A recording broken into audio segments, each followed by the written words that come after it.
What's up, Convicted Mindset fam? Another week here, a Wealth Wednesday with my man Stratton Brown. How are you, brother? I'm doing good, man. Thank you so much for having me on. Oh, man, my pleasure. My pleasure. It's exciting. We've kind of crisscrossed back and forth with mutual friends, and it's been fun to see your trajectory as well. For everybody that's listening, for everybody that's watching, entrepreneur, real estate investor, my favorite family man. I've got 4 little ones myself. And so I love to be able to talk through that grind, right? You know what it's like. There's really no balance in life. It's difficult. How do I make a ton of money? How do I impact a ton of people? How do I have a ton of time with my family? Right? How do you figure it out? I mean, I don't. I think anybody who tells you that they do is full of shit. And I Yes. don't know if I can cuss or not. You're good. Oh, bro, they're all full of shit, right? So with me, it's whatever is needed is the best thing I could say, right? So I was just doing my son's hair because I'm taking him to my meetup tonight, but then I haven't seen him for a little while. And then I was up until 1 a.m. working on some shit last night. Yeah. Right. And then other times, like, so we went out to Utah for a month last month just to spend time with my family and still work. But then even while I'm out there, I'm working all day until 7. Mhm. And then I get 2 dedicated hours with my family, who generally people don't spend that much time with their parents anymore. Right. And so like you kind of build it however you, and I got that from Jesse Itzler. Okay. Like how we were talking about it before. He's like, bro, let's say my parents are in their 60s. They have 20 more years left. Generally, people only see their parents 2 times a year, whatever that math is like, that's how much time you get with them moving forward. Toward now, that's why we go home every winter and we go home in the summer and we try and spend at least a month and some change out there. I was trying to do 6 months and 6 months, but now it's just, I need my routine, right? Yeah. But if I can do that and stay there, and then like the last day, we all went to Top Golf, right? But I was in the car for 3 hours on different fucking business calls trying to raise money for that deal, talking to one of my mentors, like, hey, how do I handle this problem? How do I handle that problem? And then I walked in for the last, let's say, hour or so. But then I still got to go to Top Golf. I went there with everybody else. I worked while I was there. And then I walked in once I took care of all the shit that allows us to go to Top Golf. Yeah. Right? That allows us to go to Top Golf at fucking 3 o'clock in the afternoon on a Wednesday. Yes. Yes. And that's the gratitude to keep in perspective. In my opinion, it's like, I say it all the time, for me, and you kind of made mention, work less and make more money. And if there was really these 5 spinning plates, mental, physical, emotional, financial, spiritual, they never spin perfectly harmoniously. No. Never. And No, go ahead. Not at all. Work less, make more is an amazing moniker. And I got that from Josh Snow. But Josh is, again, a savant. And you have to build your business to a certain point to where it works that way. And then you're working less as you focusing on bigger picture problems. Yes. And leading the team. And it's like, because you can't say work less, make more, and you only have a 7-figure company. I don't think you can. Like, it may be a lifestyle business, but is it something that can last like time? No. Like, it may have its just time in the sun, then it'll die out. But if you're going to truly like work less, make more, Josh's company does $200 million a year. Right. At that point, yes, it is a work less, make more. Yeah. It's an easy way to scale. So as you're talking to the folks that are listening to this, how did you get started on your journey? How did you find your purpose, your path, your passion, and how do you make profits? How did I get started? So I played football at Fresno State. I thought I was going to be filthy fucking rich, go to the NFL, make a ton of money. And so I started like reading books on my way because I was partying my ass off in college, right? I was having a good time. And so I was like, all right, bro, we aren't going to end up on broke. How are we going to protect ourselves from ourselves? I was like, you got to learn how to invest your money. I was like, all right. And so I started listening to like Bigger Pockets, read Rich Dad, Poor Dad, Dave Ramsey. It was like reading all these books while I was training for my pro day and training to go to the NFL. I go to the Seahawks. They're like, hey, bro, it ain't going to work out. I was like, fuck. Okay. And it was, do I want to focus on this for another year to get a chance, or do I want to like focus on starting a career? Right. And so I'm doing that while I was training. I was going to a bunch of real estate meetups. And at that point in time, I met my first real estate mentor, and he's Jason's mentor too, Alan Folio. And I met Alan, and I remember I was just sitting there talking to him at the meetup, and he was like, used to make like $20,000 or $30,000 a year driving a tractor on a farm. Now I make $200,000 a month. He pulls up his phone. He's like, here's the checks. I'm not fucking lying. Yep. And he's like, and I'm going to buy a jet. I own 60 rentals right now. I have a portfolio in Indiana on top of those 60 rentals. And yeah. And I'd never even heard anybody say anything like that ever in my life, right? Like no one ever say I have a jet. Nobody's like has these big aspirations. And so at that point in time, I was starting like a home inspection business. And I did one mock inspection. I was like, this is fucking gross. I don't like it. I don't want to do it no more. So I did one mock inspection. I called him up. I was like, what do you do? And he's like, oh, okay, go download this app and go knock these doors. And so I went. At this point in time, my girlfriend's pregnant. And I went and knocked doors dusk till dawn, just trying to get a foreclosure to sell. And so much like she really thought I was cheating on her because I'd just wake up, leave. Right. And then I'd come home when the sun went down and I'd keep doing that. And then when our son was born, I'd just take him with me and I'd keep going and doing that and then cold calling. And then eventually, and at this point in time, I was going to college and I came to another like crossroads because I was out in Fresno and my girlfriend at the time was from Baltimore. And so we had no support system. Like we were just out there on our own. I was like, well, I can take my son to work because my boss would let me take him to work, but I couldn't take my son to school. So I ended up dropping out of school, working for Alan 100% full time, running a lot of the day to day. And then eventually I broke off on my own. Wow. Wow. So you learned a ton, I bet, from Alan. Oh, dude, an MBA in real estate, like the best thing I could have ever done. And I think Warren Buffett says it, when you're young, don't work for money, work for skills. Yeah.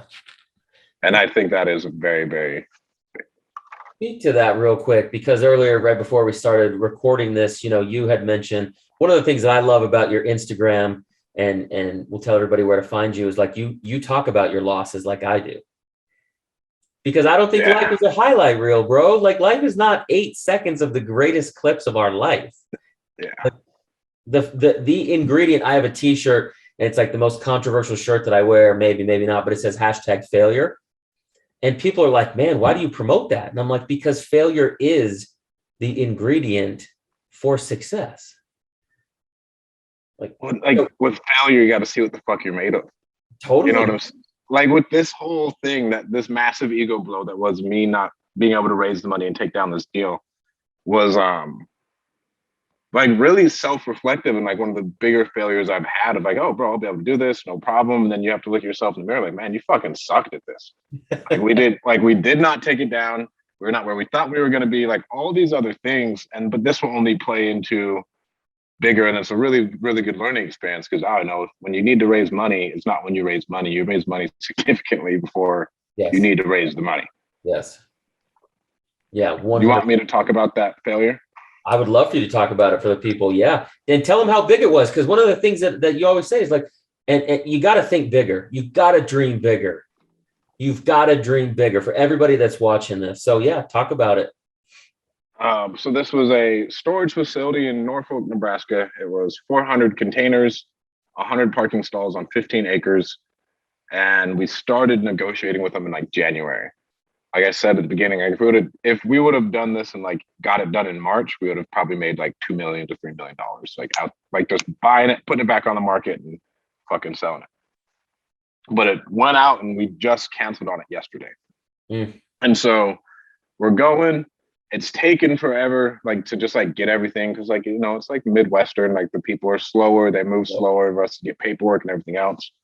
We fly out there. Go look at it, like, all right, we're buying it at 3.1 million. We finally get it hashed out.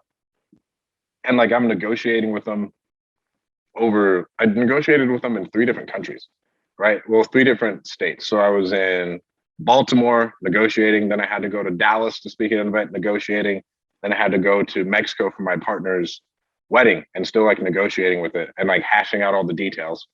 And then finally, we get it all laid out. Okay, 3.1 million. We'll fly out there and look at it. And like, okay, my boy comes in, is like, yeah, I got it. I'll raise the money. We'll handle it. And then when my boy got an opportunity to take down a $20 million facility, he's like, all right, bro, I'm backing out on the money raising. He's like, I can't do it. Like, I need to be able to raise money for this $20 million opportunity. He's like, I understand. Like, we had an agreement. I was like, bro, completely fine. I fucking got this. Don't worry about it. And so I was all right. Now I got to go out there and like raise $1 million. I was okay. I got this. I think we have enough. But then with the market, I mean, I never want to make excuses is one thing, but like the market was churning, right? So like I wasn't as, let's say, confident of like, we're gonna be able to buy this to where, let's say if this would have been in March, I would have went to like solo investors and I would have gotten a hard money loan, essentially. Right? I would have gotten a hard money loan and then I knew I would have been able to refinance at a good rate, even if I couldn't flip it. Right. And I'd feel comfortable even like putting myself in like an 18-month, 24-month balloon.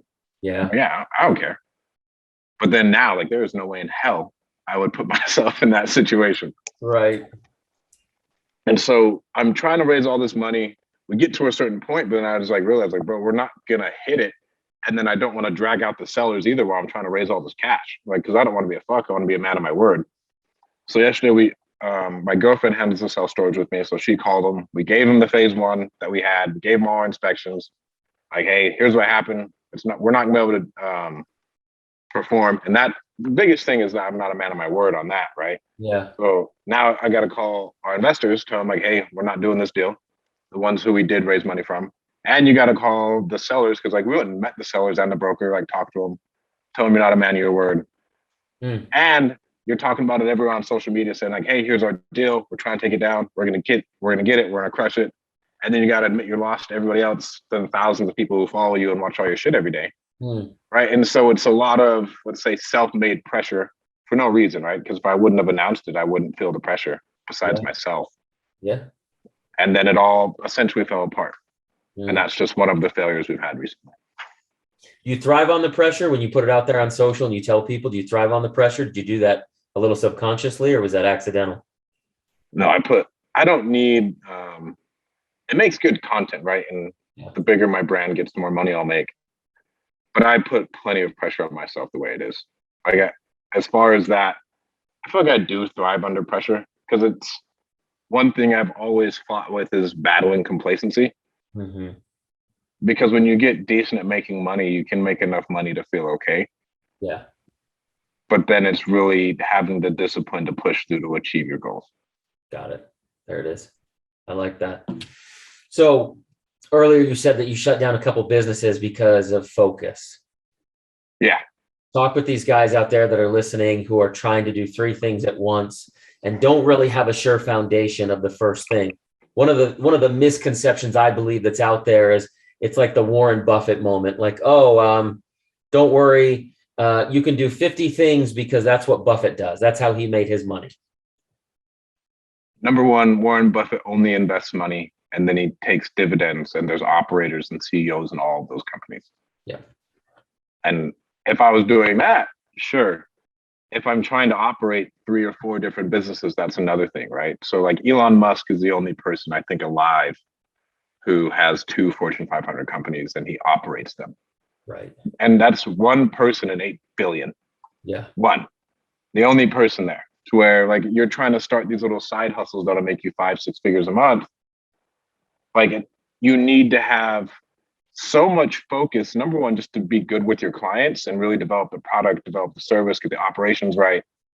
And unless, like I was saying, unless I'm going to bankroll all these things and shell out cash to bring on a real operator at the beginning, unless they're a partner, it doesn't make financial sense for me. It made more sense to focus in all of that time, energy, and cash flow in the vehicle that's working, and then grow that exponentially until that's okay. Now it's truly a business that's running, it's crushing. Now what can we do with this excess cash? And then even then, I've come to the conclusion, I'm investing. Like I will not go into another business unless we have a CEO, an operator, and I can bankroll it or I can use my brand to assist it. Yeah. I like that. And do you think that you need to bring other people on that are different from you? You talk about 3 heads. Do you think, where do you think your strength is, and where do you see the importance of bringing a team around you to build that up? So you need 3 heads, like operations, product, and then marketing and visionary. Okay. Is the way I see it. And I mean, operations and product can somewhat go in themselves depending on how good the person is. Okay.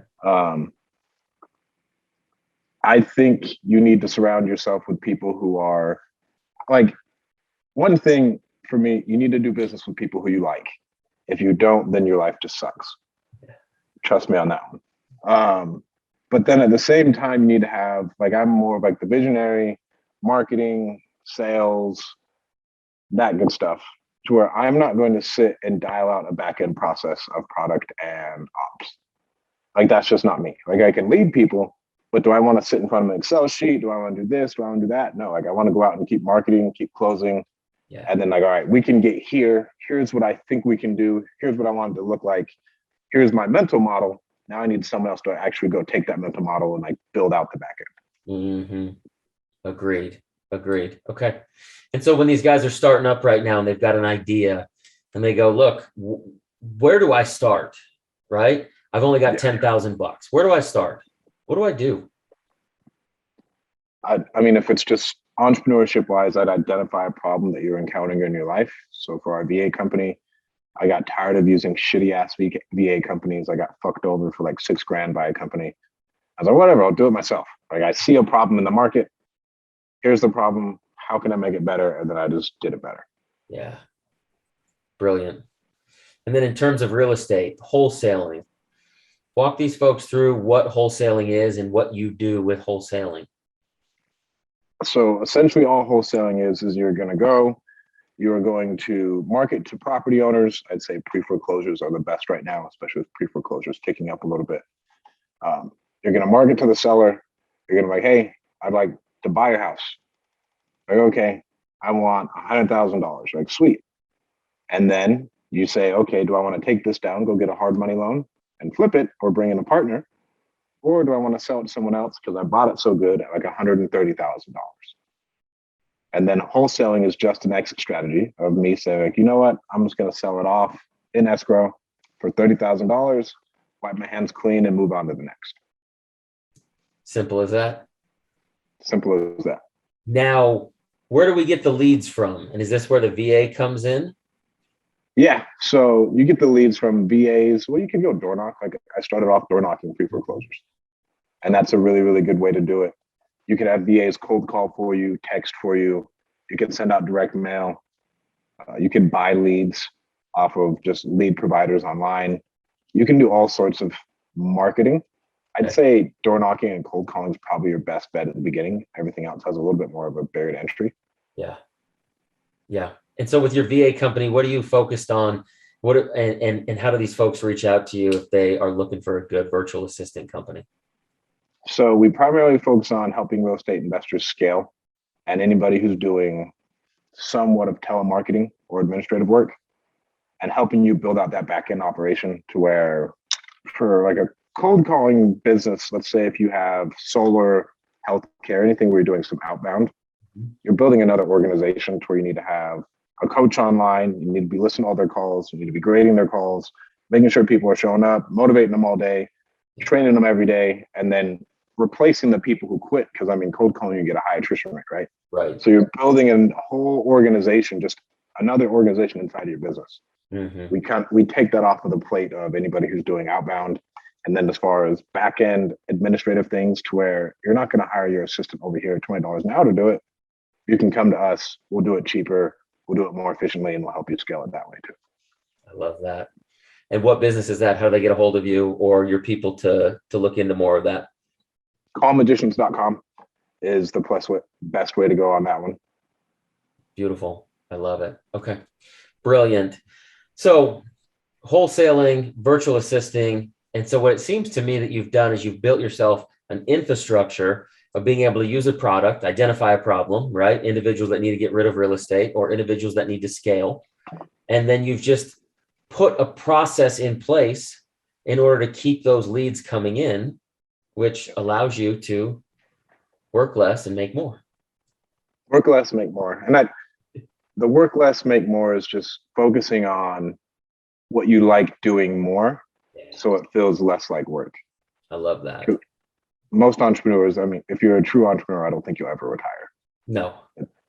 But finding what makes you fulfilled on a daily basis. I love that. Tell the folks lastly about your meetups. Oh, our meetups. Yeah. We throw small real estate meetups here in Fresno, California. If you want to learn about real estate, get into real estate. They're 100% free. We don't sell anything. We just come and offer as much value as we humanly can to the community.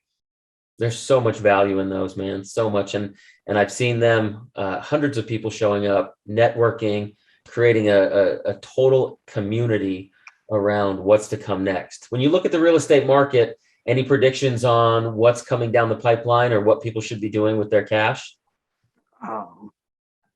I would say still buy stat cash. I don't think so. I don't know if we're running out of time, but Jason, both of our friends, when COVID hit, Jason like tripled down and made millions, and I pulled back. And so I don't think I'll ever pull back again. I will just always buy deals that are worth $3. I will always buy them for $1, and I will know where the $3 mark is instead of trying to buy them at $3 and sell them at $5 based off of something else. Like, just buy shit really cheap, no matter what, and I'll be good. Don't pull back ever, because let's just say it's dollar cost averaging. Like, I'm just buying in, dude. Like, I just want to buy in and buy as much as I can. I know I'm buying great deals. I believe in the asset. Yep. And we're good to go. And I mean, yeah, it's going to go down, dude. It has to. Yeah. I don't think it's going to be, there's still nothing economically that I see that is going to shoot a bunch of homes onto the market like it did in 08. It's statistically impossible. But yes, there will be more homes available, but are you going to have another 08 crash? In my head, there's nothing that points towards that. I agree with you on that. How do people find you? On Instagram. Yep. The best way to do it is at StratDaddy. 2 D's, 2 Y's. Perfect. On Instagram. It's probably where you're most active. Yeah. Beautiful, and man. And then I have a podcast, the Winning Move podcast. I always forget to plug that. Absolutely. The Winning Move podcast, available everywhere? Yep, available wherever you can listen to a podcast. Beautiful, man. I appreciate it. Well, I can't tell you enough how much I appreciate what you've done here and the information you've shared with the folks. So hopefully people will get value out of it. Hopefully people will realize that, you don't need to make miracles overnight, and you've got individuals here that will show you a path to success. So I appreciate you coming on, brother. Oh yeah, thank you. My last parting words on all podcasts is just don't give up and you'll win. I love that. It's so true. Have you heard that Ed Milet story when his dad's like, one more day? Yeah, bro, that one's powerful. Right? That one's powerful. Just don't give up one more day. Just don't give up one more time. Just don't give up one more day. And then it just keeps going.